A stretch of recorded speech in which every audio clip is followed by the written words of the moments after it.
নড়াইলে মধ্যরাত থেকেই পাম্পগুলোতে জ্বালানি তেল নিতে লাইনে দাঁড়িয়ে গ্রাহকরা। পাম্পগুলোতে প্রতিনিয়ত ঘটছে বাকবিতণ্ডা, হাতাহাতির মতো ঘটনাও। নড়াইলে তেল সংকট নিয়ে পাম্পগুলোর সর্বশেষ অবস্থা জানাতে সদরের জোড়া পাম্প এলাকায় আছেন সহকর্মী সজিবুর রহমান। সরাসরি যাচ্ছি তার কাছে।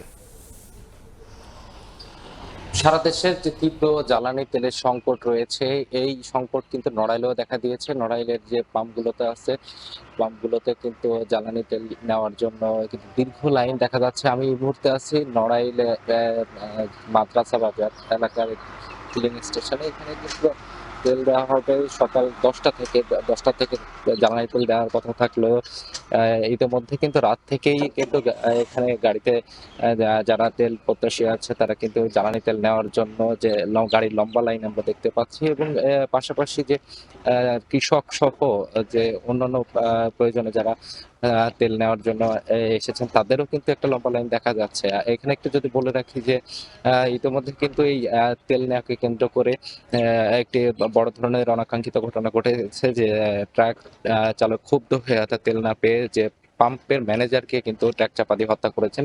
এই ঘটনার পরে কিন্তু একটা সারা দেশে থমথমে অবস্থা বিরাজ করছিল, এবং নড়াইলের যে পাম্পগুলোতে কিন্তু নিরাপত্তা ব্যবস্থা বাড়ানো হয়েছে এবং প্রশাসনের নজরদারির মাধ্যমে কিন্তু পুলিশ এবং জেলা প্রশাসনের তদারকির মাধ্যমে কিন্তু সুষ্ঠুভাবে তেল দেওয়ার চেষ্টা করা হচ্ছে। এদিকে আরেকটি বিষয় বলে রাখি যে পাম্প ম্যানেজার নাহিদ হত্যাকাণ্ডের ঘটনার কিন্তু সেদিনই যে অভিযুক্ত ট্রাক চালক আছে সুজাত মোল্লাকে কিন্তু গ্রেপ্তার করা হয়, এবং তারপর দিন কিন্তু নড়াইল জেলার প্রতিটা পাম্পে কিন্তু তেল সরবরাহ বন্ধ রাখা হয়েছিল।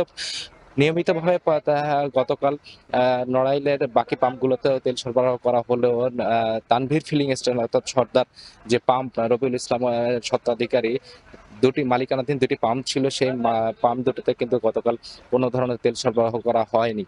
এবং আমরা আরো একটা জিনিস জানিয়ে রাখি যে এখানে নড়াইলে যে তেল নেওয়ার জন্য যে লম্বা লাইন, এই লাইনে কিন্তু অনেক সময় যে বাকবিতণ্ডা থেকে মারামারির দিকে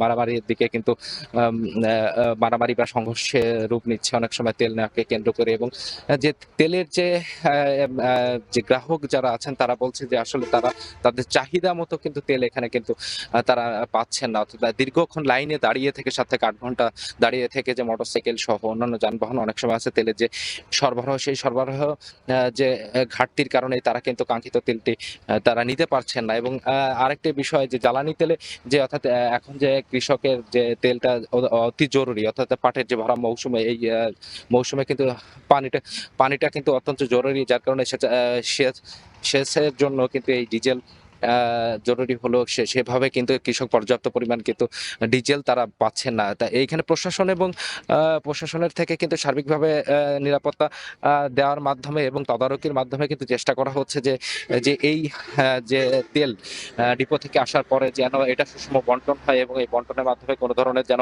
অবৈধ মজুদ কারবারি যেন এটা সুবিধা নিতে না পারে। আমরা ইতিমধ্যে দেখেছি গতদিন কিন্তু কালিয়া উপজেলায় 7,400 লিটার অর্থাৎ দুটি পৃথক অভিযানে কিন্তু অবৈধ চালান কিন্তু জব্দ করে প্রশাসন, এবং যে মালিক যে অবৈধ চালানে তেল খুলনা থেকে আনা হচ্ছিল সেই তেল কিন্তু কালিয়া উপজেলায় জব্দ করার পরে সেটা কিন্তু তাদেরকে জরিমানা করা হয়েছে 35,000 টাকা, এবং সেই তেলটি জব্দ করে কালিয়া ফিলিং স্টেশনে রাখা হয়েছে। এবং সেই তেলটি সরকার নির্ধারিত যে মূল্য আছে সেই মূল্য কিন্তু বিক্রির মাধ্যমে সরকারি কোষাগারে কিন্তু সেই টাকাটি জমা করা হবে বলে কিন্তু উপজেলা প্রশাসন থেকে আমাদেরকে জানানো হয়েছে। আমরা দেখতে পাচ্ছি যে এখানে আসলে যে ঢাকা নড়াইল মহাসড়কের যে নড়াইল ফিলিং স্টেশনে কিন্তু এখানে গাড়ির একটি লম্বা লাইন দেখা যাচ্ছে, যে পণ্যবাহী ট্রাক সহ যারা ট্রাক্টর আছে, এই ট্রাক্টরগুলো কিন্তু লাইনে দাঁড়িয়ে আছে রাত থেকেই। সকাল 10টার সময় তেল দেওয়া হবে, তেল দেওয়ার কথা 10টার সময় থাকলেও কিন্তু তারা নিজেদের তেলটা নেওয়ার জন্য কিন্তু তারা ইতোমধ্যে কিন্তু লাইনে চলে এসেছে। আমরা আরেকটি বিষয় জানিয়ে রাখি যে এখানে অনাকাঙ্ক্ষিত সব ধরনের অনাকাঙ্ক্ষিত সব ধরনের ঘটনা এড়াতে কিন্তু তারা প্রশাসন এখানে নজরদারি বাড়িয়েছে এবং তারা নড়াইলে যে পাম্পগুলো আছে, যে অনাকাঙ্ক্ষিত ঘটনাটি ঘটেছে সেটি যেন আর পুনরাবৃত্তি না ঘটে সেক্ষেত্রে প্রশাসনের পক্ষ থেকে সব ধরনের সার্বিক ব্যবস্থা নেওয়া হচ্ছে। এবং তেলের যে মজুদ এখানে পাম্প ডিপো থেকে যে তেলটা পাঠানো হচ্ছে সেটা যেন বাড়ানো হয়, সেক্ষেত্রে নড়াইলের যারা পাম্প মালিক সমিতি আছে তারা কিন্তু জোর দাবি জানিয়েছেন। এই ছিল নড়াইল থেকে আমার কাছে সর্বশেষ। যুক্ত ছিলাম নড়াইল থেকে।